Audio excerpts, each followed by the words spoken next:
Salgo de casa y dejo todo atrás. Estoy dispuesto a todo con el Señor. Hoy le obedezco porque es Dios amor. Soy peregrino siguiendo a José. Confío en Dios sin importar el camino. Sé que hay un plan de amor para mí, que al final me salvará de Egipto. Este es mi credo, credo, credo. Grita que Dios es la razón de mi fe. Este es mi credo, credo, credo. Soy peregrino porque voy junto a Él. Voy caminando con la iglesia. Nubes de fieles van hacia Él. Testigos de amor cuentan con su vida esta historia hasta la eternidad.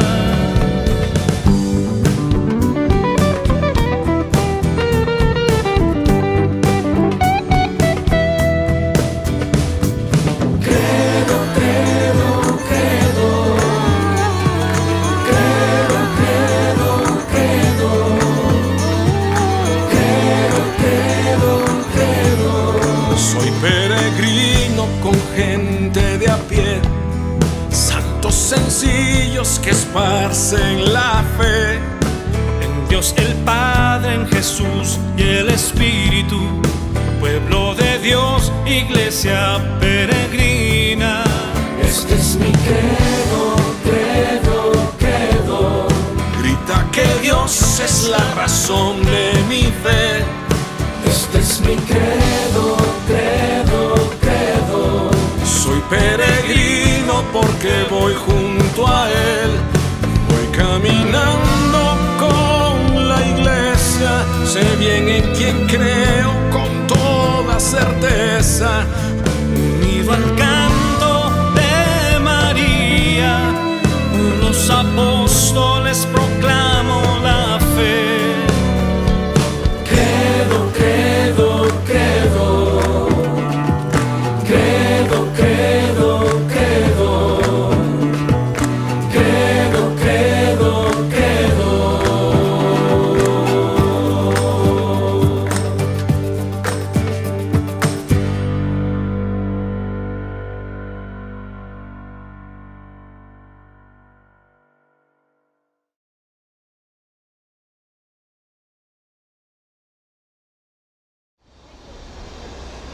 Mis queridos peregrinos, hoy vamos a contemplar una verdad hermosa y hemos venido a el valle de Josafat o torrente Cedrón, o un poco más abajo se llama la Gehenna o Gehenna.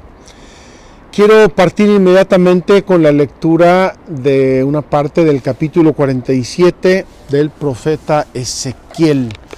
Quizá una lectura que ustedes han escuchado y me gustaría que hoy la pusiéramos completamente en contexto. Dice así el capítulo 47 de Ezequiel. Me llevó a la entrada de la casa y he aquí que debajo del umbral de la casa salía agua en dirección oriente, porque la fachada de la casa miraba hacia oriente. El agua bajaba de debajo del lado derecho de la casa al sur del altar. Luego me hizo salir por el pórtico septentrional y dar la vuelta por el exterior hasta el pórtico exterior que miraba hacia oriente. Y he aquí que el agua fluía del lado derecho. El hombre salió hacia oriente con la cuerda que tenía en la mano, midió 1000 codos y me hizo atravesar el agua. Me llegaba hasta los tobillos. Midió otros 1000 codos y me hizo atravesar el agua. Me llegaba hasta las rodillas. Midió 1000 más y me hizo atravesar el agua. Me llegaba hasta la cintura. Midió otros 1000. Era ya un torrente que no pude atravesar porque el agua había crecido hasta hacerse un agua de pasar a nado, un torrente que no se podía atravesar. Entonces me dijo: ¿Has visto, hijo de hombre? Me condujo y luego me hizo volver a la orilla del torrente. Y al volver vi que a la orilla del torrente había gran cantidad de árboles a ambos lados. Me dijo: esta agua sale hacia la región oriental, baja a la Arabá, desemboca en el mar, en el agua hedionda, y el agua queda saneada.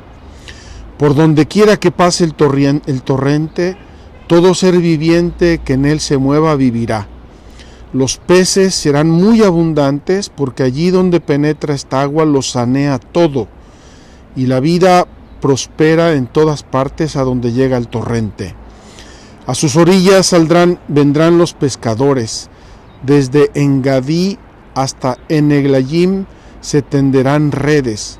Los peces serán de la misma especie que los peces del mar grande, y muy numerosos. Pero sus marismas y sus lagunas no serán saneadas, serán abandonadas a la sal. A la orilla del torrente, a una y otra margen, crecerán toda clase de árboles frutales, cuyo follaje no se marchitará y cuyos frutos no se agotarán. Producirán todos los meses frutos nuevos, porque esta agua viene del santuario. Sus frutos servirán de alimento y sus hojas de medicina. Queridos hermanos, hemos escuchado seguramente esta lectura del profeta Ezequiel sin saber qué pasa con esta lectura, dónde es, qué significa, qué pasa. Queridos hermanos, aquí está el templo de Jerusalén, la casa de Dios. Y Ezequiel ve salir agua que va creciendo, dice, y baja por el torrente. Este es el torrente Cedrón. Y este torrente, incluso ahora cuando llueve, baja hasta el mar Muerto. Y dice que va a sanear el agua y que van a crecer plantas y que va a haber peces y que va a haber peces igual que en el mar grande. Una imagen de la gracia. El templo, ya lo hemos visto, es Cristo. El verdadero templo donde reside toda la divinidad es Cristo. Y de ese templo mana el agua, que es la gracia, y esa gracia sanea todo y lo purifica y lo hace vivir, y es la gracia de Dios y es una anticipación del cielo. He querido leerles esto para que sea como el grande trasfondo de nuestra consideración. Vamos a hablar hoy de que Cristo subió al cielo, lo vimos ayer, vendrá a juzgar a vivos y muertos. Es decir, nuestra vida se va a acabar, el juez es Cristo, y después habrá algo, o el cielo o el infierno, eso depende de cada uno de nosotros, pero el telón de fondo en este caso es solo y siempre el amor y la gracia de Dios. Por eso estas aguas sanean el mar Muerto. Es un mar donde no existe ningún tipo de vida, nunca ha existido, y el agua del templo, la gracia de Dios, la sanea. Eso es lo que Cristo nos ofrece en la vida, en la muerte y también después de la muerte.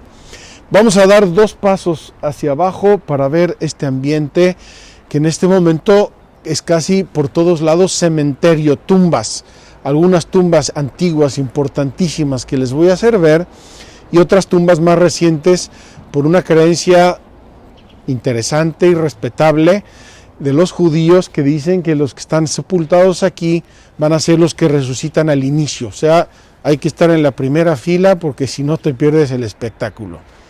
Vamos a caminar hacia abajo y vamos hablando un poco de este valle de Josafat o torrente Cedrón.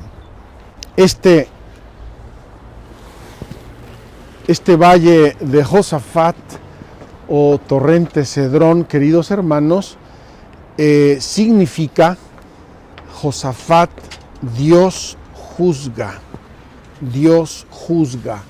y o también significa el valle de la decisión, es decir, la decisión final el momento final de nuestra vida. Allí enfrente pueden ver el pináculo del templo donde Jesús fue tentado por el demonio. Tírate abajo y los ángeles de Dios te van a cachar en la caída, porque tú puedes hacer caprichos con la voluntad de tu Padre. Aquí podemos ver un poco el torrente Cedrón. Esto es ahora parte del huerto de Getsemaní, que pertenece a los franciscanos, y de hecho espero que nos dejen entrar y que podamos mostrarles, aunque sea brevemente. Han hecho excavaciones arqueológicas recientes, teniendo unos descubrimientos fantásticos. Este es el torrente Cedrón. Este valle baja curveando por el desierto de Judá hasta el Arabá y llega hasta el Mar Muerto. Esta es la explanada del templo. Este es el Monte de los Olivos. Entre los dos va bajando y baja mucho. No sé si ustedes perciben, pero en pocos metros vamos bajando y bajando y bajando, y baja 1200 metros desde Jerusalén hasta el Mar Muerto.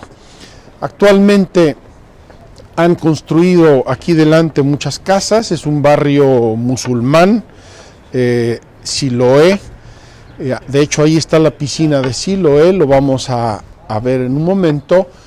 Y aquí en ambos lados hay tumbas. Por este lado hay tumbas musulmanas, por este lado hay tumbas judías, y dando la vuelta a la colina un poco más adelante, por donde está Gallicantu, ahí hay tumbas cristianas. Es un lugar de sepultura, es un lugar, y me pareció el lugar ideal para considerar el tema de la muerte y del juicio, más el juicio que la muerte, porque es el artículo de la fe, y vendrá en su gloria para juzgar a vivos y a muertos. Queridos hermanos, miren nada más qué maravilla esta tumba, que es llamada, me parece que sin mucho fundamento, pero así es llamada desde la antigüedad, la tumba de Absalón. Absalón era uno de los hijos del rey David, que luchó un poco con él, medio lo persiguió, y es llamada la tumba de Absalón. Recuerda mucho el estilo egipcio de ciertas tumbas. Tiene en el interior una serie de cámaras funerarias, y parece ser que no es tan antiguo como Absalón, más bien parece del siglo II, III antes de Cristo, pero así se ha llamado en la tradición. Y aquí adelante, siempre en este costa que es la base del Monte de los Olivos, hay otras tumbas. Otra que se llama la tumba del profeta Ezequiel. Igualmente parece que es un nombre un poco gratuito que le pusieron de modo más tardío, pero sin lugar a dudas, tumbas importantísimas. Aquí estamos en el fondo del valle y vamos a caminar. Aquí pueden ver el valle cómo discurre hacia abajo. Vamos a caminar un poquito hacia arriba en las faldas de la colina del Templo de Jerusalén, para poder ver mejor este Monte de los Olivos, actualmente un cementerio judío, además de estas grandiosas tumbas antiguas. Una de ellas fue llamada también, sin mucha justificación histórica, la tumba de Santiago. Yo creo que son nombres un poco gratuitos que se le pusieron por elementos históricos no muy bien fundados. Queridos hermanos, a quienes nos acompañaron en la peregrinación del mes de octubre. Allá en el fondo se ve una bandera francesa, no sé si la van a ver, es demasiado pequeña. Esa es la casa de Abraham, la casa de Abraham. En el fondo de este valle hay una serie de manantiales muy ricos, muy abundantes de agua, muy hermosos, y está también la piscina de Siloé, Quiero ahora, si me permiten, introducir nuestro tema, que es el juicio que Cristo ejerce a la humanidad entera, que Cristo realiza a todos nosotros, y que obviamente tiene que ser antecedido por la muerte. La muerte de cada uno es lo que se llama el juicio particular, o el juicio final, cuando sea el fin de los tiempos. No sabemos, nunca hemos sabido ni sabremos cuándo es. Ha habido tentaciones en la humanidad siempre de decir ya está llegando, miren, está pasando esto y lo demás allá. Pero como dice el Coelet, no hay nada nuevo bajo el sol. Tenemos que estar siempre abiertos, siempre vigilantes, porque el día que menos pensemos, o llega nuestra muerte personal, o llega el juicio final, el final de los tiempos. Bien, recapitulo brevemente. Torrente Cedrón o Valle de Josafat, que significa Yahvé juzga, o lugar de la decisión final. Desde época inmemorial, como podemos ver por esas tumbas, un lugar de sepulturas, también porque estamos en las afueras de la ciudad. Y quiero hacerles un esquema, a ver si me lo cachan. Esta sería la explanada del templo, que es como una fortaleza natural. De hecho, apenas bajando un poco de la explanada del templo, se encuentran las ruinas del Palacio de David, fortaleza natural. ¿Por qué? Porque este valle baja por aquí y va bajando mucho. Luego se encuentra con el Valle de la Gehenna, y estos dos valles, la Gehenna y el Valle de Josafat o Torrente Cedrón, hacen una fortaleza natural. Gehenna parece ser que es un término que viene del siríaco y significa infierno. Era un valle infernal, efectivamente, nada más por mencionar algunos hechos históricos. Ahí hacían sacrificios humanos a los dioses paganos, incluso en el tiempo del judaísmo, y es algo que los profetas, Jeremías, Zacarías, condenan terriblemente. Ahí era una zona de prostitución religiosa que condenan los profetas terriblemente, y ahí también se encuentra el terreno que se considera el terreno que compraron los sumos sacerdotes y el Sanedrín con las monedas que le habían pagado a Judas por entregar a Cristo. Le pagaron 30 monedas de plata. Sabemos que Judas tuvo un repensamiento del tema, se fue y aventó las monedas en el templo antes de suicidarse, y el Sanedrín y los sumos sacerdotes dijeron: estas monedas no se pueden usar para nada santo porque es precio de sangre. Entonces vamos a comprar un terreno, y es un terreno que está allá abajo, precisamente donde se juntan los dos valles, el Valle de Josafat y la Gehenna, y actualmente es una propiedad de la Iglesia Ortodoxa. Hay otras tumbas y otros lugares en este lugar, en estos valles, como la tumba de Isaías, propiedad de la custodia franciscana, pero nos hace pensar a todos, y este es el tema de hoy, nos hace pensar en la muerte, el fin de nuestra vida, el fin temporal de nuestra vida. Nos hace pensar en el poder que Cristo ejerce sobre toda la historia de la humanidad y para todos los tiempos. Cristo Rey, sentado a la derecha del Padre, y desde donde vendrá a juzgar a vivos y muertos, y en el juicio de que cada uno va a dar cuentas de su vida, va a dar cuenta de sus actos. Queridos hermanos, como ya hemos dicho en algún momento, el fin de la vida del hombre no es un abismo negro oscuro donde vamos cayendo todos poco a poco y nadie sabe nada.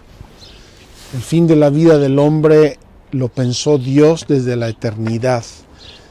En el paraíso terrenal estaba muy bien descrito, era la intimidad con Dios, el goce de Dios, los bienes preternaturales, es decir, inmortalidad, impasibilidad, etcétera, los bienes que ya hemos descrito, y bienes que Jesucristo nos conquistó con su pasión y muerte, pero desde el misterio pascual de Cristo hasta el fin de los tiempos, o si prefieren, desde la ascensión de Cristo a los cielos hasta el fin de los tiempos, queda un tiempo indefinido, nadie sabe cuánto va a durar, y que nadie venga con profecías baratas de que ya miren, pasó esto, entonces es pasado mañana. El mismo Jesús respondió a los apóstoles: nadie lo sabe, solo mi Padre, ni yo, porque así es el designio de Dios. Queda un tiempo indefinido, que es un tiempo doble, un tiempo de trabajo, un tiempo de realizar nuestra vida, vivirla, llevarla a cabo, amarla, edificarla como una filigrana, porque es el don que Dios nos ha dado, la vida, el tiempo y las circunstancias de nuestra vida, y vigilancia, trabajo y vigilancia. Vigilancia, ¿por qué? Porque el mismo Jesús dijo: la muerte llegará como un ladrón en la noche. No te va a avisar, no te está pidiendo permiso, como dicen respecto de la muerte: si te toca, aunque te quites, y si no te toca, aunque te pongas. ¿Cuántas veces conocemos gente que ya se está muriendo y no se acaba de morir, y viven años y se recuperan de enfermedades gravísimas o de accidentes gravísimos? Y a veces gente sanísima que no tiene nada y le pasa una tontería y se muere. Entonces, queridos hermanos, desde el valle de Josafat, desde el valle que se llama Yahvé Juzga, vamos a reflexionar con el catecismo en la mano sobre el juicio de Cristo sobre vivos y muertos. Vamos a ver si los franciscanos nos permiten entrar en la parte del valle de Josafat, que es su propiedad, y ojalá que también podamos celebrar ahí la misa para pedirle a Jesús que cuando venga a juzgarnos nos encuentre preparados y pasemos con pase directo en primera fila a gozar de la eternidad del cielo.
Mis queridos peregrinos, gracias a Dios y a los padres franciscanos, estamos aquí en una parte del huerto de Getsemaní, en el fondo del valle del Cedrón o valle de Josafat, y estamos en un cementerio cristiano, no sé si es exclusivamente franciscano o también de algunos cristianos. Que Dios me perdone, estoy sentado en la tumba de algún fraile, pero quiero tocar esta realidad con ustedes con mucho realismo y sobre todo con mucha verdad y mucha profundidad cristiana. Y quiero decirles ya inmediatamente una cosa. Así como las tumbas nos sobrecogen un poco por el realismo de la muerte, la proximidad de la muerte, miren aquí en todo el torrente Cedrón, ahora están naciendo estas florecillas de la primavera, preciosas, encantadoras, y yo creo que así debemos contemplar el tema de la muerte y del juicio. Es con realismo humano, realismo antropológico, realismo cristiano, pero también con mucha fe y con mucha esperanza. Queridos hermanos, nosotros no nacimos para terminar en el fondo de una tumba, por más hermosa que sea. Nacimos para irnos al cielo. Y miren, esto es signo de la caducidad de la vida. Ya se me cayó esto y no sé dónde. Espero poder ver lo que les voy a leer. Queridos hermanos, el capítulo 25 del Evangelio de Mateo, a ver cuánto me duran estas gafas, nos presenta 3 parábolas, una más fuerte que la otra, sobre el juicio y el sentido de responsabilidad cristiana de la vida. La parábola de las 10 vírgenes, la parábola de los talentos y el juicio final. Y quiero centrarme ahora solo en el juicio final porque es el símbolo de la fe. Jesús vendrá a juzgar a vivos y muertos. Dice así el inicio del capítulo 25 en el versículo 31. Cuando el Hijo del Hombre venga en su gloria, acompañado de todos sus ángeles, entonces se sentará en su trono de gloria. Queridos hermanos, ya mencionamos brevemente antes este tema de que al final de la historia, cuando Dios determine que sea el juicio final, Jesucristo se presentará glorioso con toda su divinidad, con los ángeles sentado en su trono de gloria, y allí va a juzgarnos a todos. ¿De qué nos va a juzgar? Nos va a juzgar sobre todo del amor. Porque Él quiso solidarizarse, identificarse con cada persona humana, y dice: lo que habéis hecho con uno de estos pequeños, lo habéis hecho conmigo. Qué impresionante que estos pasajes del mundo futuro los refiere el Hijo del Hombre, subrayando su identificación, su solidaridad como hombre. Él conoció nuestra vida, nuestras fatigas, nuestras luchas, nuestras tentaciones, nuestras posibilidades y nuestras derrotas. Las conoció, las tocó con su mano humana y divina. Vamos a ver pues qué nos dice el catecismo en este artículo 7. Estamos en los números 668 y siguientes. Desde allí, es decir, sentado de la diestra del Padre en el cielo, desde allí vendrá a juzgar a vivos y muertos.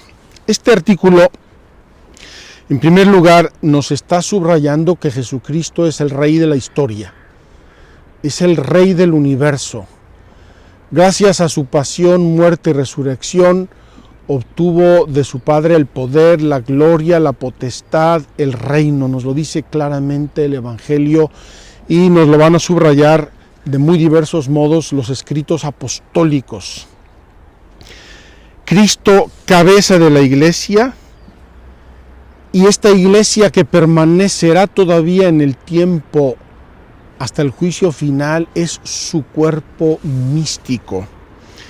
La redención es la fuente de la autoridad que Cristo, en virtud del Espíritu Santo, ejerce sobre la iglesia, y esta iglesia que, como ya hemos hablado en varias ocasiones, ejerce de levadura en el mundo. Qué hermoso sería que todo el mundo fuera cristiano y todos fuéramos buenos cristianos, pero ya nos enseñó Él que es la levadura, una pequeña levadura que fermenta toda la masa en la historia de la humanidad. Desde la ha entrado en su consumación. Estamos ya en la última hora. ¿Cuánto va a durar? No lo sabemos. Nadie lo sabe, ya lo repetimos. Por eso debemos vivir en vigilante espera. Vigilante espera. Dice la Escritura también que Dios sometió todo a Cristo. Este reino aún es objeto de los ataques del poder del mal, a pesar de que estos poderes hayan sido vencidos en su raíz por la Pascua de Cristo. Sabemos que Cristo venció al mundo, sabemos que venció al demonio, sabemos que venció a la muerte, pero en este periodo de la historia de la humanidad estamos todavía en una lucha donde Dios nos ayuda, nos asegura su gracia, pero permite, no manda ni desea, permite que seamos tentados por el demonio. ¿Y esto por qué? Queridos hermanos, Dios, al hacernos a su imagen y semejanza, nos hizo inteligentes y libres, y Dios ama y respeta esa libertad. Ya lo pusimos en otra ocasión en el entorno de un hijo de tus padres, de tus propios hijos. Tú lo creas, es niño, te obedece, etcétera. Llega un momento en que empieza el jaloneo de su libertad y eventualmente él hace sus opciones de vida. Así es Dios nuestro Señor amorosamente con nosotros. Este tiempo, queridos hermanos, va a tener, según nos enseña San Pablo sobre todo y San Pedro, va a tener un fin con un preámbulo misterioso. Es la conversión del pueblo judío. El pueblo judío se irá convirtiendo a Cristo, lo irá reconociendo como Mesías, de esta cerrazón increíble en que estuvo cuando Cristo vivió aquí. Aquí enfrente estoy viendo la iglesia del Dominus Flevit, cuando Cristo lloró porque Jerusalén no lo recibió como profeta, no lo reconoció. Pues la venida del Mesías glorioso en un momento determinado de la historia se vincula al reconocimiento del Mesías por todo Israel, del que una parte está endurecida en la incredulidad. Vamos a pedirle a Dios que el pueblo de Israel, lo pedimos todos los Viernes Santos, es una de las 10 grandes peticiones de la celebración de la Pasión, por tu pueblo, por tu pueblo. Tengo que decirles que hay un movimiento muy fuerte actualmente entre el judaísmo que se llama el movimiento mesiánico. Ya les hablé,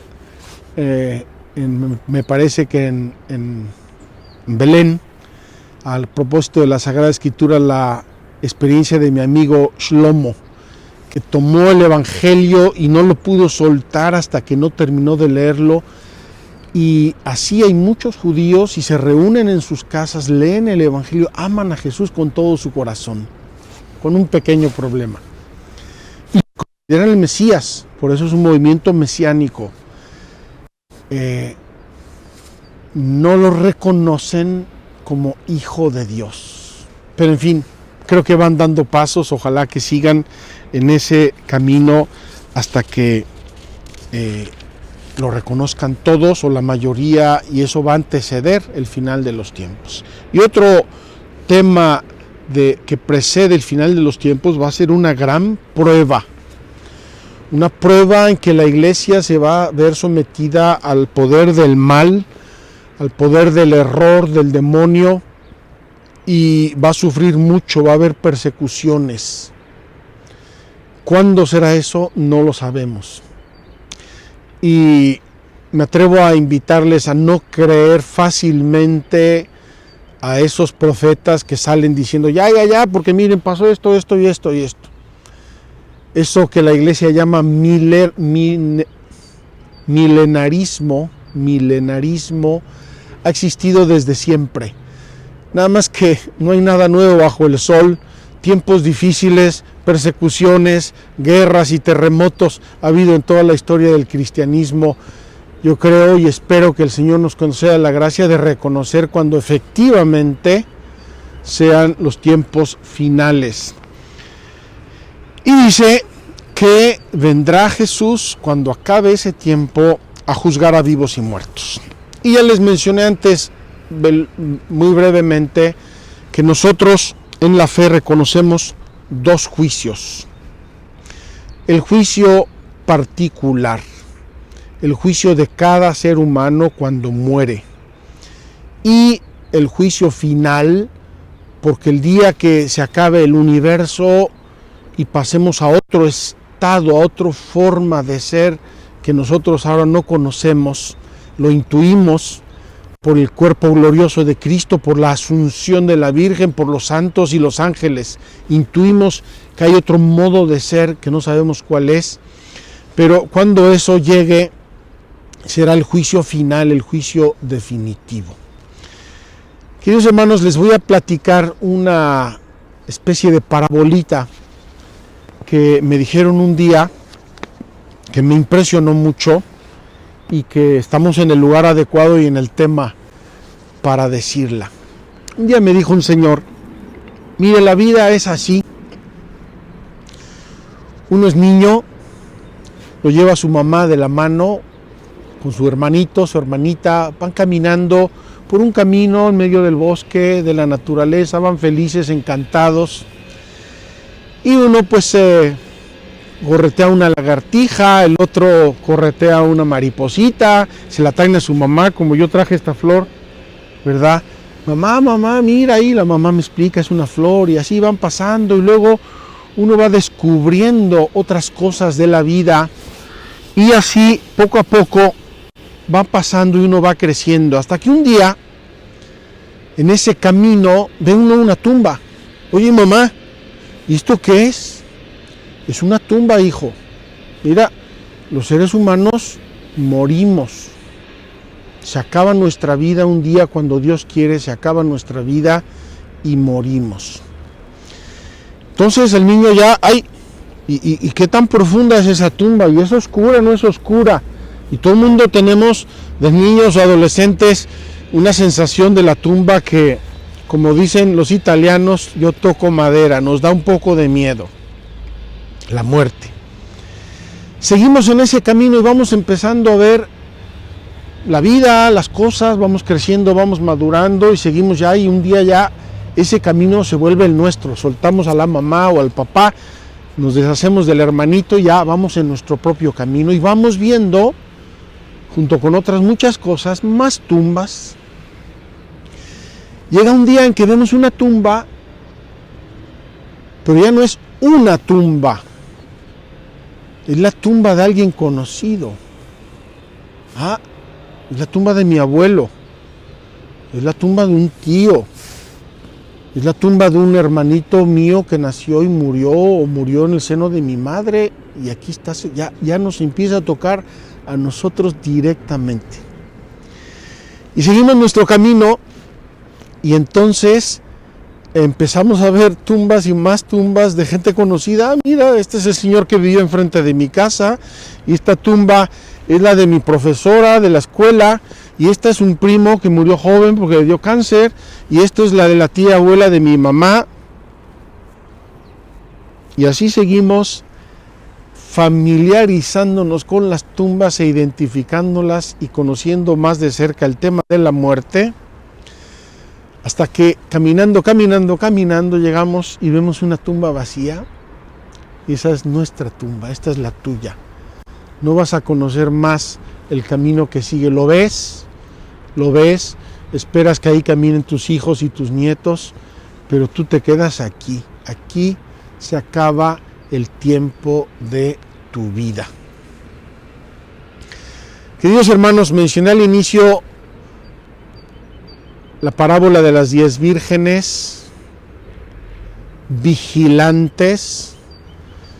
Mencioné al inicio la parábola de los talentos. Dios te dio algo para hacer, te dio talentos, te dio cualidades, te dio el tiempo, te dio una familia, te dio lo que Él quiso y pensó que tú podías administrar. Y el juicio final, tuve hambre y me diste de comer, tuve sed y me diste de beber, estaba desnudo y me vestiste, estaba en la cárcel y viniste a verme, estaba enfermo y me cuidaste, me perdí y me ayudaste a reencontrar el camino, era yo ignorante y me enseñaste, me equivoqué y me corregiste. Y ahí tenemos, queridos hermanos, una catequesis impresionante sobre uno de los aspectos de nuestra vida. Como dije antes, Jesús se identifica con el hermano. Lo que hiciste con uno de estos pequeños, lo hiciste conmigo. Una de las características de este juicio, y me parece importantísimo, es que es juicio divino. Queridos hermanos, cuando pensamos en el juicio, frecuentemente lo asimilamos por analogía a los juicios humanos. Y los juicios humanos normalmente son pleitos y problemas. Nadie va a un juicio para divertirse y pasársela bien con su hermano, con su primo o con su competidor. Vamos a pelear. Nadie va a un juicio por deporte. Nadie. No conozco yo esos juzgados todavía. Bueno, conozco uno simpático y si puedo y me da tiempo se los voy a contar.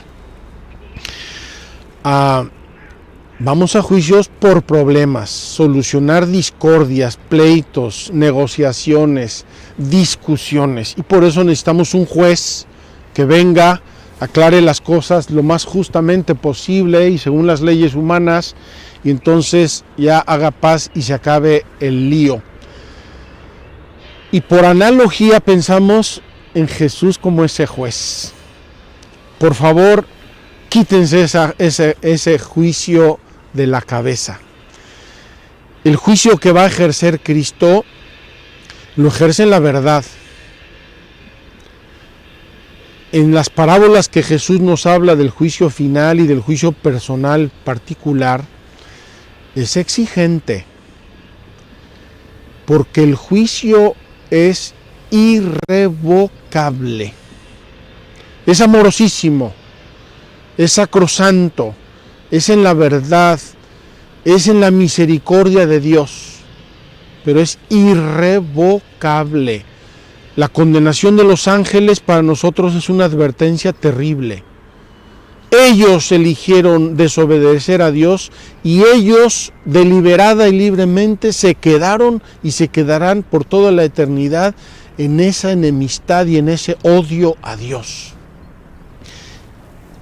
Agravado hasta el paroxismo porque conocieron el amor y la intimidad con Dios.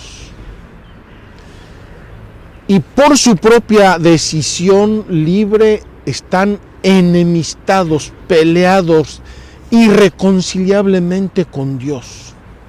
Entonces, eso le dice Jesús a Nicodemo cuando se encuentra con él en la noche.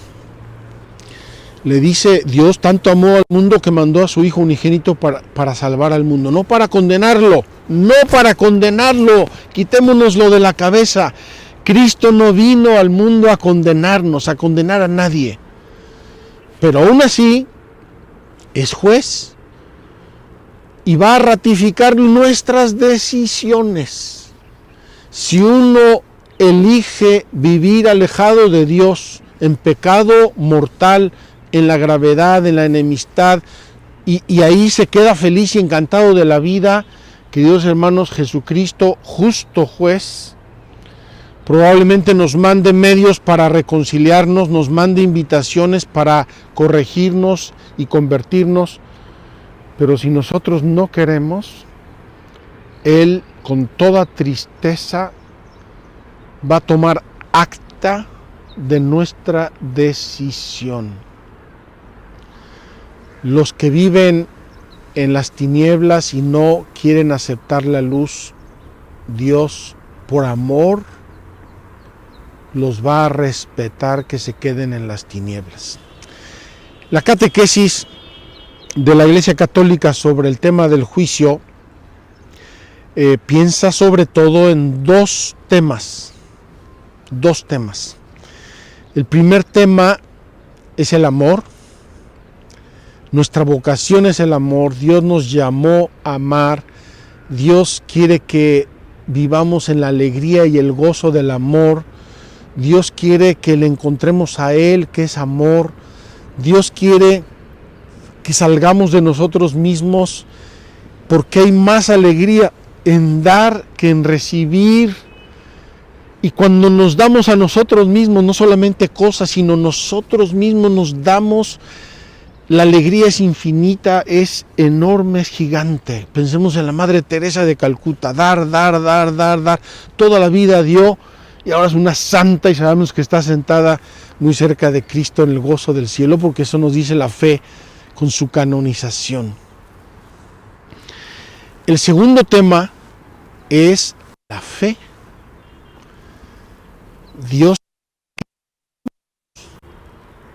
Dios nos invitó a vivir en la fe. ¿Por qué? Porque Dios nos hizo para Él. Queridos hermanos, los que viven sin fe, viven, yo digo, como náufragos, agarrados al primer palito que se encuentran en el mar. ¿A dónde van? No lo saben. Los golpean las olas, los golpean las tempestades, los golpean los vientos y no saben a dónde van y no saben a dónde van a parar.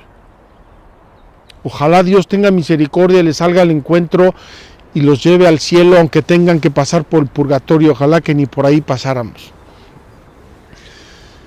Pero es la fe la que nos hace saber que salimos de Dios.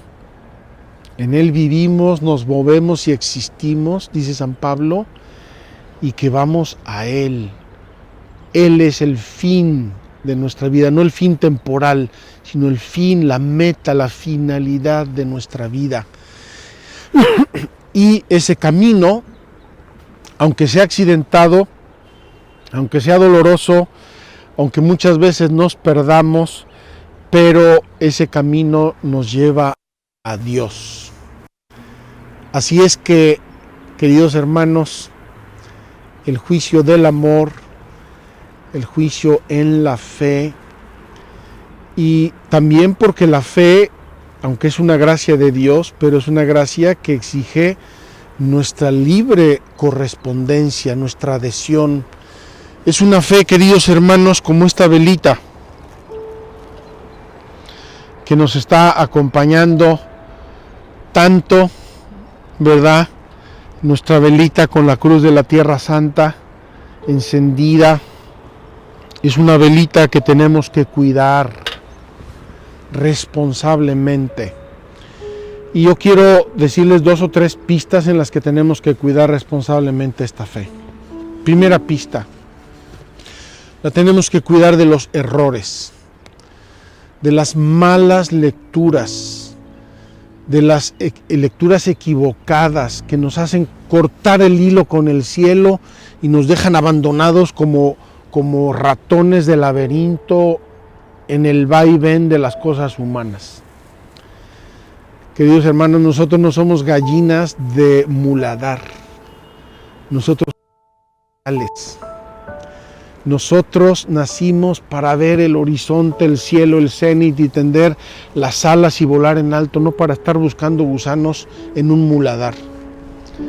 Entonces tenemos que cuidar esas ideas, esos autores, esas personas, esos programas, esas cosas que nos cortan el hilo del cielo y nos dejan en un nivel puramente horizontal y nos hacen, como decían los romanos, carpe diem, vívelo hoy, disfrútalo hoy, satisface tus pasiones hoy, porque mañana no sabes si va a existir. Queridos hermanos, el mañana con mayúscula existe y es la eternidad de Dios donde estamos invitados a participar. Hace muchos años recuerdo haber escuchado una entrevista a ex drogadictos. Y algunos de ellos dijeron con mucha franqueza: yo comencé a drogarme cuando en la universidad nos empezaron a decir, el mañana no existe, el futuro no existe. No te preocupes del futuro, vive el hoy, aprovecha el hoy, disfruta el hoy. Dice San Pablo, si no existe la eternidad, comamos y bebamos que mañana moriremos. Pero la eternidad existe. Malas ideas, concepciones equivocadas del sentido de la vida, malos autores. Queridos hermanos, si yo sé que un autor es ateo, niquilista, tiene cantidad de errores, ¿para qué lo leo? ¿Por qué me atraganto de sus errores? Para caer yo en esos mismos errores, envenenar mi alma, mi corazón y caer en esos errores. Malas ideas, malos pensamientos, malas amistades.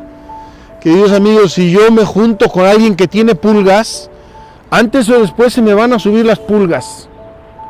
Si yo veo que alguien actúa, se comporta, hace y deshace cosas contrarias al sentido humano y cristiano de la vida, antes o después se me van a pegar esas pulgas.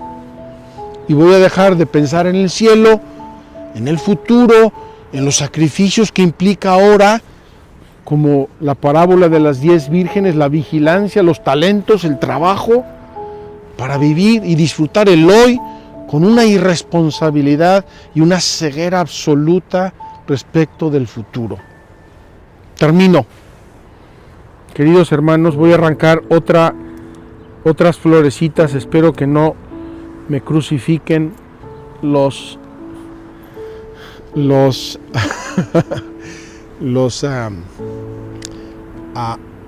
amantes desordenados de la naturaleza. Queridos hermanos, aquí tenemos el recuerdo maravilloso de la eternidad que nos espera. Mirad las flores del campo. Mirad las flores del campo. No tejen ni hilan, y mi Padre del cielo, cielo al que estamos llamados, las viste. Ni Salomón en todo su esplendor se vistió como una sola de las florecillas del campo. Si es verdad esa parábola que les dije del caminar de la vida y florecitas y demás y tumbas, cuando entremos en esa tumba oscura que es la nuestra, aparecerá la luz. Será el jardín del paraíso celeste. Brillaremos, dice el Evangelio, como el sol. Los justos brillarán como el sol. Tendremos el banquete eterno. Fíjense los términos del Evangelio: banquete eterno. Brillarán como el sol.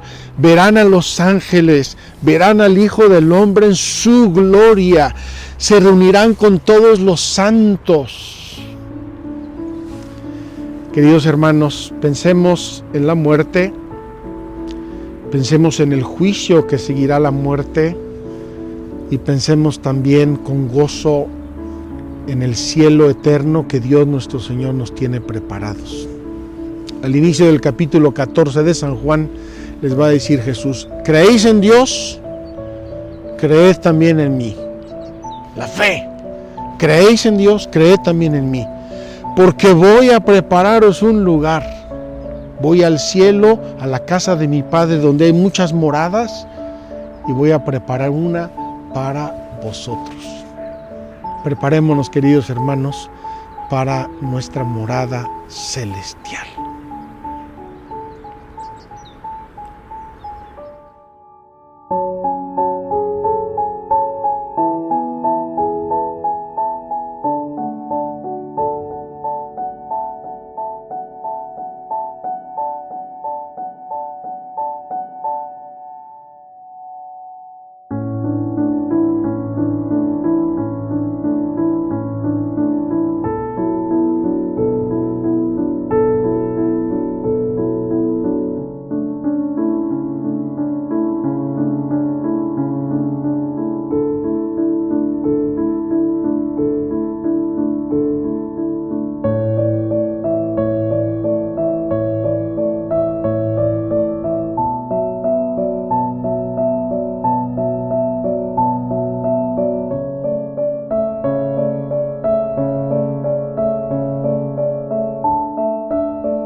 Me pidieron que explicara qué es la fe. Me di cuenta que no hallaba las palabras y tratando de encontrarlas lo dudé. ¿Qué es la fe?